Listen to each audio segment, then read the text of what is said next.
ನಮ್ಮ ICDS program ಅಂತ ನಾನು ತಮ್ಮನ್ನೆಲ್ಲರನ್ನೂ ಒಂದು ಪ್ರೆಸ್ ಮೀಟ್ ಕರೆದು ಘೋಷಣೆ ಮಾಡೋಣ ಅಂತ ಅದು ಕೂಡ ಅಂಗನವಾಡಿಗಳನ್ನು ಕರ್ನಾಟಕ ರಾಜ್ಯದಲ್ಲಿ ಪ್ರಥಮ ಬಾರಿಗೆ ಮೈಸೂರಿನಲ್ಲಿ ನರಸಿಂಹಪುರದಲ್ಲಿ ಪ್ರಾರಂಭ ಮಾಡಿದ್ದು ಇಂದಿರಾ ಗಾಂಧೀಜಿ.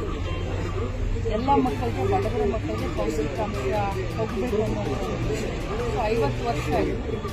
ಇದರ ಒಂದು ಸುವರ್ಣ ಸಂಭ್ರಮವನ್ನು, ಸುವರ್ಣ ಮಹೋತ್ಸವವನ್ನು ಬೆಂಗಳೂರಿನ ಕಂಠೀರವ ಕ್ರೀಡಾಂಗಣದಲ್ಲಿ ಹಮ್ಮಿಕೊಳ್ಳಕ್ಕೆ ನಾವು ಮಾಡಿದ್ದೀವಿ. 19 ಅಥವಾ 20 ರಾಹುಲ್ ಗಾಂಧೀಜಿ ಅವರಿಗೆ ನಾವು ಕೇಳಿದ್ವಿ, ಟೈಮ್ ಫಿಕ್ಸ್ ಆದ ತಕ್ಷಣ ಕನ್ಫರ್ಮ್ ಮಾಡಲಿಲ್ಲ. 2 ಕಾರ್ಯಕ್ರಮ ಇದ್ದಾವೆ. ಪ್ರಿಯಾಂಕಾ ಖರ್ಗೆ ಅವರ ಒಂದು ಡಿಪಾರ್ಟ್ಮೆಂಟ್ನ ಒಂದು ಕಾರ್ಯಕ್ರಮ ಇದೆ, ಟೆಕ್ಸ್ ಆಮೇಲೆ ಒಂದು ನಮಗಿತ್ತು. ಸೊ ಡೇಟ್ ಹೊಂದಿಸ್ಕೊಂಡು ಹೇಳ್ತೀವಿ ಅಂತ ಹೇಳ್ತಾರೆ.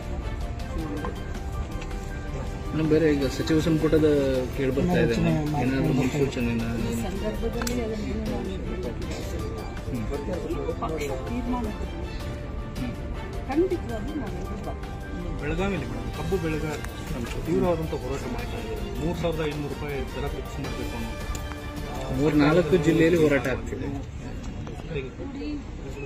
ನಾನು ತಮ್ಮ ಮುಖಾಂತರ ನಾವು ಕೂಡ ರೈತರು ಶುಗರ್ ಫ್ಯಾಕ್ಟ್ರಿನ ಹಾಕಿದ ತಕ್ಷಣ ನಮಗೆ ರೈತರ ಸಂಕಷ್ಟ ಗೊತ್ತಾಗೋದಿಲ್ಲ ಅಂತ ನಾನು ಇಷ್ಟೇ ಹೇಳ್ತೀನಿ. ವಿನ್ ವಿನ್ ಸಿಚುವೇಶನಲ್ಲಿ ರೈತರಿಗೂ ಅನ್ಯಾಯ ಆಗಬಾರ್ದು, ಶುಗರ್ ಫ್ಯಾಕ್ಟ್ರಿ ಓನರ್ಗಳಿಗೂ ಅನ್ಯಾಯ ಆಗಬಾರ್ದು.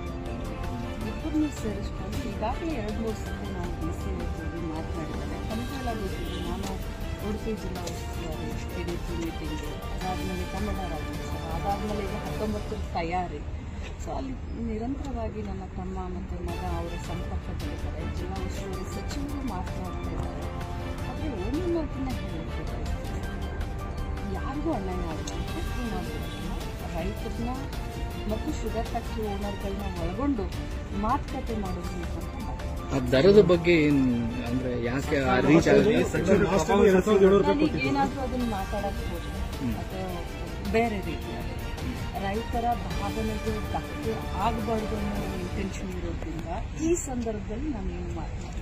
ಮೇಡಮ್, ಇವತ್ತು ವಿಜಯೇಂದ್ರ ಎಲ್ಲ ಹೋಗಿದ್ದಾರೆ ಹೋರಾಟಕ್ಕೆ, ಪ್ರತಿಭಟನೆ. ಈ ರೈತರ ಹೋರಾಟದಲ್ಲಿ ಎಲ್ಲರೂ ಭಾಗಿಯಾಗಿ ರಾಜಕಾರಣ ಬಿಟ್ಟು ರಾಜಕಾರಣ ಮಾಡ್ತೀನಿ ಅಂತ ಭಾಗಿಯಾಗುತ್ತಾರೆ. ಯಾಕಂದ್ರೆ ಬಿಜೆಪಿಯವರ ರೈತರ ಪರವಾದಂತಹ ಕಾಳಜಿ ನಮಗೆ ನಿಮಗೆಲ್ಲ ಕೇಂದ್ರದಲ್ಲಿ ನರೇಂದ್ರ ಮೋದಿ ಅವರ ಸರ್ಕಾರ ರೈತರ ಹೋರಾಟವನ್ನು ಹತ್ತಿತ್ತು, ಏನೆಲ್ಲ ಮಾಡಿದ್ರು, ಎಷ್ಟು ಜನ ತೀರ್ಕೊಂಡ್ರು, ಅವೆಲ್ಲ ತಮ್ಮೆಲ್ಲರ ಎದುರುಗಡೆ ಇದೆ.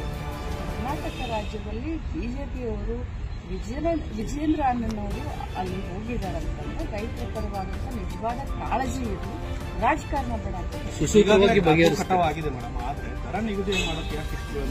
ನಾನು ಅದನ್ನೇ ಹೇಳ್ತೇನೆ. ನಾನೇನಾದರೂ ಮಾತನಾಡುತ್ತೆ ರೈತರ ಭಾವನೆಗೆ ಬರ್ತದೆ, ನಾನೇನು ಮಾತನಾಡೋದಿಲ್ಲ. ಜಿಲ್ಲಾಡಳಿತ, ಸರ್ಕಾರ ಎಲ್ಲರೂ ಸೇರ್ಕೊಂಡು ಮಾತನಾಡ್ತಾರೆ. ಅಧಿಕಾರ ಹಂಚಿಕೆ ವಿಚಾರ ಸಾಕಷ್ಟು ಚರ್ಚೆ ಆಗ್ತಾರೆ.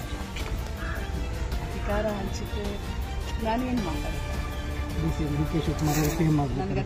ಸಿದ್ದರಾಮಯ್ಯನವರು ಮುಂದುವರಿಬೇಕಂತ ಆ ಮಟ್ಟಕ್ಕೆ ಮಾತನಾಡುವಂತ ಇದ್ರಲ್ಲೂ ಇಲ್ಲ. ನಾನು ಇದೇನೇ ಇದು ಹೈಕಮಾಂಡ್, ರಾಹುಲ್ ಗಾಂಧಿ ಹಾಗೆ ಸೋನಿಯಾ ಗಾಂಧಿ ಅವರೆಲ್ಲ ಅವ್ರ ಹಂತದಲ್ಲಿ ಕೇಳುವಂತ ವಿಚಾರ ಮಾತನಾಡ್ತಾರೆ.